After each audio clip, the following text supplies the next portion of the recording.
Bom, estamos retornando aqui, um pouco atrasados, porém, apesar de nosso vídeo não ter sido postado na segunda-feira, eu queria só avisar que eu estou tendo uma série de problemas, de empecilhos, e muito em breve, provavelmente, nosso canal vai entrar em uma série de inatividades, talvez só tenha vídeo nos finais de semana, devido a alguns problemas futuros que eu vou passar.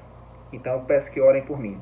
E continuando aqui, eu andei vendo alguns noticiários e assistindo algumas entrevistas e até mesmo estudos, palestras feitas, inclusive por pessoas, monges, reconhecidos dentro da Igreja Católica, que mostram sutilmente que a besta do Apocalipse, que foi morta e reviveu, está revivendo aos poucos com sutis mudanças na sua doutrinação interna.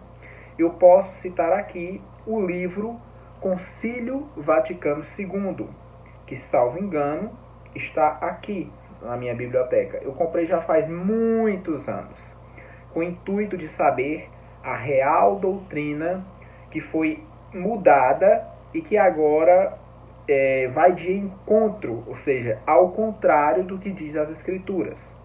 Existem alas propriamente dentro da instituição que fala sobre esses tipos de argumentos.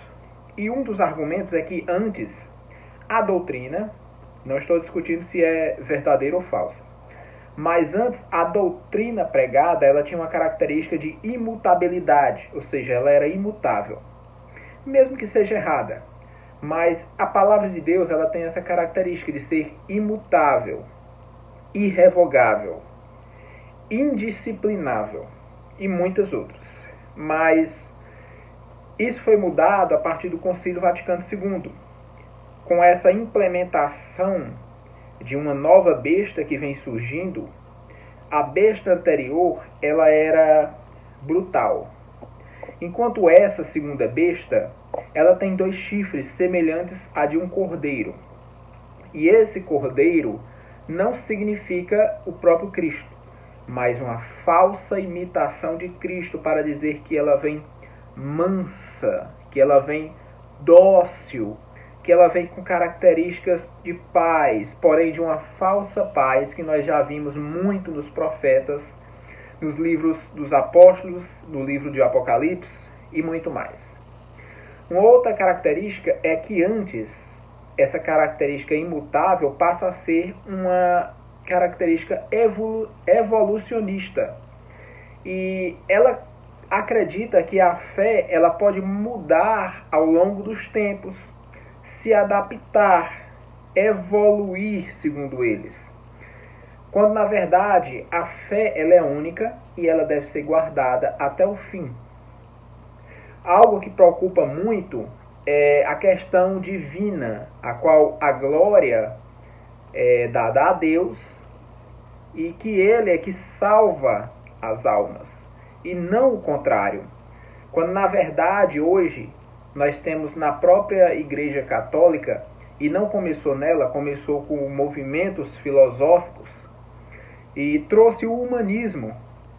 Hoje acredita-se que apenas o homem terreno, ele é a semente do bem, ele é o objeto de estudo, ele é o centro de todas as coisas. Então, ele volta a atenção para o homem, não para Deus. E isso é uma característica muito clara do anticristo, uma característica muito clara do seu governo como um todo.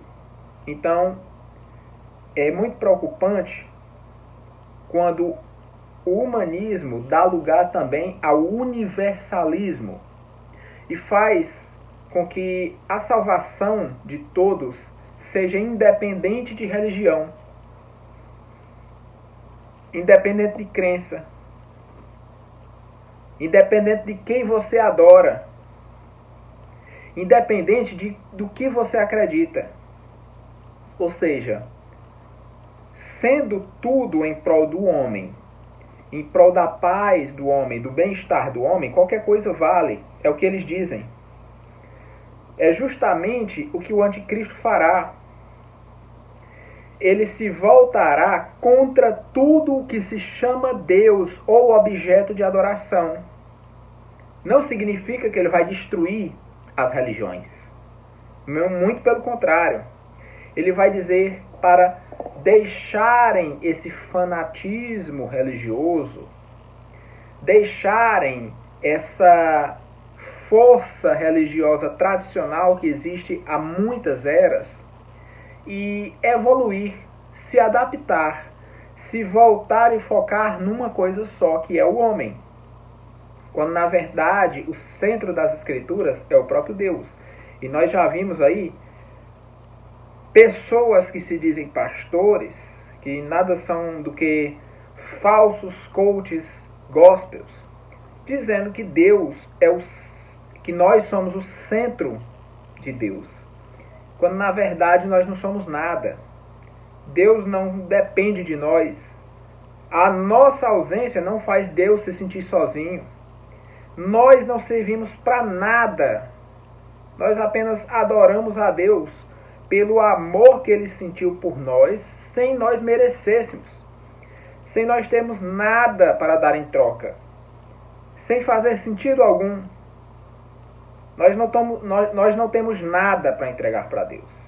Muito pelo contrário, nós desonramos a Deus com cada respiração que damos. E este sujeito diz que nós somos o centro de Deus. Que nós fomos criados com tudo girando ao nosso redor, porque nós somos especiais. Chegou a dizer que nós somos iguais a Cristo. Quando na verdade o apóstolo João, quando viu a glória de Cristo no tabernáculo celestial, caiu como morto. Quando viu que ninguém era digno de abrir os selos, chorou amargamente. Quando viu esse cordeiro, que era o único que era digno de abrir os selos. E aí ficam dizendo que nós somos o centro de Deus, que nós merecemos, somos iguais a Cristo. Onde que está escrito isso? O que está escrito é o contrário.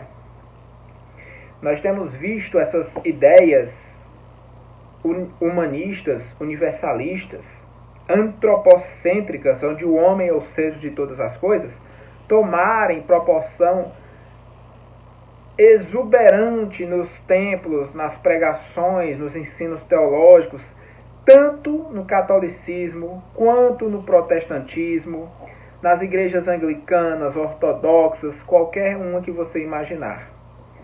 Deus está sendo morto por essas gerações. E o que está sendo colocado no lugar dele é o homem e os seus prazeres, as suas ideologias, as suas vontades e não a vontade de Deus. Muito em breve, a perseguição vai começar especialmente na área virtual. Os canais serão apagados. A verdade será distorcida naqueles canais que sobrarem. As pessoas não poderão ter redes sociais para escreverem a sua opinião bíblica verdadeira, porque vai contra essa pregação de um humano centro de todas as coisas. Recentemente vimos alguns discursos, e até mesmo em reuniões não religiosas, mas reuniões políticas, o discurso está em volta do homem. E até mesmo o Papa disse que se for preciso haver guerra para que se busque a paz, haverá. Que guerra será essa?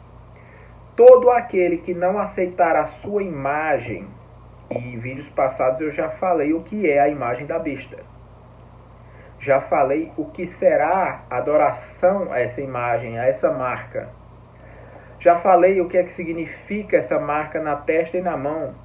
E por que é que Deus só tem a marca na testa, na fronte? Qual a diferença dessas duas marcas? E futuramente eu irei comentar com mais profundidade, mas hoje o que vocês precisam saber é que antes a salvação, até mesmo na doutrina católica, além de ser baseada por obras, a cabeça central era a fé. E a fé salvífica era responsável pela salvação. Ela foi aos poucos distorcida e sendo apenas um objeto dentre tantos, como penitência, como caridade para com os necessitados, certos tipos de doações à igreja. E hoje ela vem se tornando diferente. Ela vem se tornando uma salvação independente de religião, independente de crença em qualquer coisa. Você não, segundo os próprios líderes religiosos, na pessoa também do Papa e o Concílio Vaticano II, mostra que qualquer religião, sendo bem seguida para o bem-estar do ser humano, leva a Deus. E nós sabemos que isso é uma mentira. Jesus disse bem claro que eu sou o caminho, a verdade e a vida. Ninguém vem ao Pai se não for por mim. Estão pregando para que o povo creia em Buda, em Maomé, em todo tipo de Deus, de estátua feita por mãos humanas, em santos. O povo está crendo em tudo e ao mesmo tempo, eu digo, não está crendo em nada. Por quê? Porque a fé tem que ter dúvida. A fé tem que ter questionamento.